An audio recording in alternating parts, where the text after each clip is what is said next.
بسم اللہ الرحمن الرحیم۔ السلام علیکم دوستو۔ خواب میں گوشت دیکھنا۔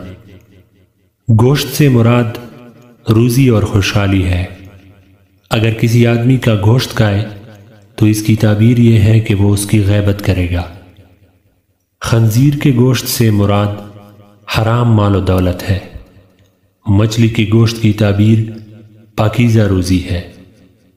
نامعلوم گوشت اور خون سے مراد آزمائش ہے۔ بنے ہوئے گوشت سے مراد تیزی سے حاصل ہونے والی روزی ہے۔ خواب میں گٹن محسوس کرنا۔ گٹن کی تعبیر روزی میں کمی ہے۔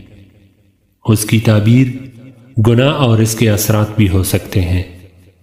اگر گھر معمول سے زیادہ کھلا نظر آئے تو اس سے مراد یہ ہے کہ اس کی نیکی اور خوشحالی بڑھ رہی ہے۔ خواب میں گھوڑا دیکھنا۔ خواب میں گھوڑا ساتھ لیے ہوئے ہو تو اس کی تعبیر رزق کی فراخی اور دشمن پر غلبہ ہے۔ اگر گھوڑے پر سوار ہو اور شاہ سواری کرنے پر بھی قادر ہو تو اس کی تعبیر یہ ہے کہ اسے عزت، منصب اور دولت حاصل ہوگی۔